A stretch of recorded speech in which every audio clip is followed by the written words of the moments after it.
प्यारे दर्शकों नमस्कार। मैं हूं डॉक्टर पीके वैद। स्वागत करता हूं आपके अपने यूट्यूब चैनल पे। आज का जो मैंने टॉपिक लिया है ये है मेरा सप्ताह अमृत लोह। सप्ताह अमृत लोह ये दिखा पा रहा हूं मैं आपको किन किन बीमारियों में फ़ायदेमंद है, क्या है इसका प्रयोग करने का सही तरीका, किन किन बीमारियों में इसको लेना है, कब तक लेना है, घटक द्रव्य इसके क्या हैं और किन लोगों को प्रयोग करना है, किन लोगों को नहीं प्रयोग करना है। कंप्लीट इन्फॉर्मेशन इस वीडियो में आपको मिलने वाला है। चैनल पे आए हुए नए मेहमान हैं तो कर लीजिएगा लाइक, सब्सक्राइब ऐसे ही यूजफुल वीडियोस देखने के लिए। सप्ताह अमृत लोह में पहले जो घटक द्रव्य हैं इसमें 7 प्रकार के घटक द्रव्य प्रयोग किए गए हैं।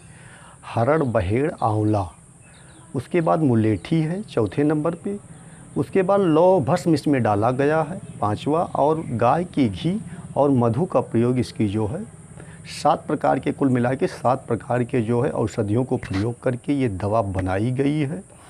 और 7 प्रकार की औषधियों से मिलने के कारण इसका नाम सप्ताह अमृत लोह। और जो ये औषधियाँ प्रयोग की गई हैं ये खास करके हमारे आँखों के लिए, बाल के लिए, खाल के लिए, चमड़े के लिए जो जितनी बीमारियाँ होती हैं और पेट जन्य जितने भी विकार हैं उनके लिए बेहद फ़ायदेमंद है। और जिन लोगों को आँखों से संबंधित समस्या है, विशेषकर ये जो है आँखों से संबंधित समस्याओं के लिए दवा बेहतरीन फ़ायदा करती है। जैसे आपकी आँखों से धुंधला दिखाई देता है, आँखों में जो है शाम के समय से ही आपका जैसे उम्र 40 साल के ऊपर हो गई तो शाम के समय धुंधला दिखाई देना, या आँखों में काले डार्क सर्कल हो जाना, आँख से में मोतियाबिंद की शिकायत शुरू हो गई है, या आँखों से संबंधित जो भी कंजक्टिवाइटिस की समस्या है, जितनी भी प्रकार की आँखों से संबंधित समस्याएं हों उसके लिए बेहद फ़ायदेमंद है। अगर आपका बाल असमय पकने की समस्या हो गई है, बाल असमय पक रहा है तो उसको पकने से रोकने के लिए, इसको ठीक करने के लिए आप सप्ताह अमृत लोह प्रयोग कर सकते हैं। इसके बाद जो है आपकी समस्या, जैसे पेट में आपको किसी प्रकार का गैस बनने की समस्या है या खून की कमी हो गई है, एनीमिया हो गया है, तो इसके लिए भी आप सप्ताह अमृत लोह को प्रयोग कर सकते हैं। और हमारे शरीर में जो है 7 प्रकार की धातुएँ होती हैं, रस, रक्त, मांस, मेद, मज्जा, अस्त और शुक्र। ये जो 7 प्रकार की धातुएं हैं उसके नरिशमेंट के लिए जो है सप्ताह अमृत लोह बहुत बढ़िया फ़ायदा करता है। तो उसको भी आप इसको प्रयोग करते हैं तो आपके शरीर में जो रस, रक्त, मांस, मेद, मज्जा, अस्य और शुक्र जो बनने की जो प्रोसेस है वो उसको ये सुचारू रूप से बढ़ाता है। उसमें जो है कमी हो गई तो उसको पूरा करता है। बहुत ही बेहतरीन औषधि है। और इसका अभी तक जो है रही बात इसमें जो है इसके नुकसान की, तो अभी तक कोई नुकसान इसका नहीं देखा गया है। ये निरापद आयुर्वेदिक औषधि है और इसको पतंजलि, डाबर, बैद्यनाथ और श्री श्री जो भी आयुर्वेद की क्लासिकल मेडिसिन बनाने वाली अच्छी कंपनियां हैं इस सप्ताहामृत लोह को बनाती हैं। इसको आप घर पे भी बना सकते हैं। ये 7 घटक जो हमने आपको बताया है, जैसे हरड़, बहेड़, आंवला और आपको जो है मुलेठी लेना है, और उसके बाद लौह भस्म, गाय का घी, और इसको प्रयोग करके जो है आप अपने घर पे ही इस दवा को निर्माण कर सकते हैं। नहीं तो आपको टैबलेट फॉर्म में आयुर्वेद की पेटेंट औषधियाँ जो होती हैं कंपनियां बनाती हैं उसके यहाँ आप ऑनलाइन ऑफलाइन खरीद सकते हैं नियरेस्ट मेडिकल स्टोर से। ऑनलाइन अगर आप ख़रीदना चाहते हैं तो ऑनलाइन आपको दवा जो है डिस्काउंट पे मिल जाती है।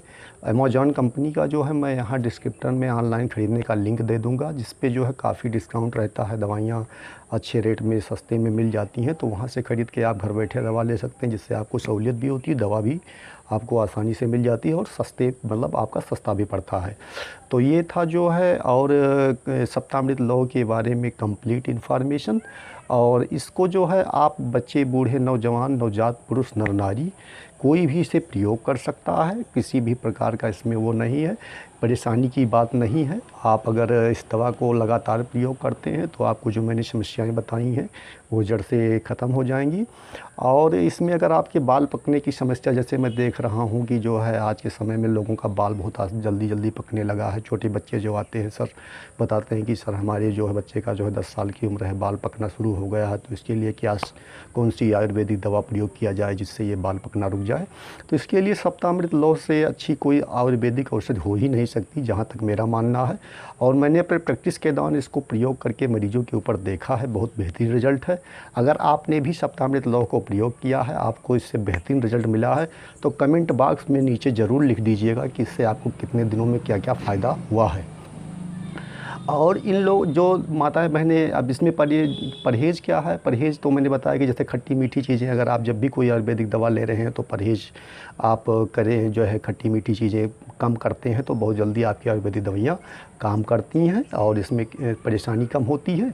और इसमें जो है सबसे ज़्यादा ध्यान देने वाली बात है कि जो माताएं बहनें बच्चों को दूध पिला रही हैं या प्रेग्नेंट हैं, तो उनको ये दवा नहीं लेनी चाहिए। अगर ले भी रही हैं, लेना आवश्यक है, तो आप अपने नज़दीकी जो वैद्य हैं, डॉक्टर हैं, उनसे संपर्क कर लीजिएगा, तभी प्रयोग कीजिए। तो ये था जो है कंप्लीट इन्फॉर्मेशन सप्ताह अमृत लौह के बारे में। आशा करता हूँ इस वीडियो से आपको काफ़ी लाभ हुआ होगा। यदि लाभ हुआ है तो आप इस वीडियो को शेयर भी कर दीजिए।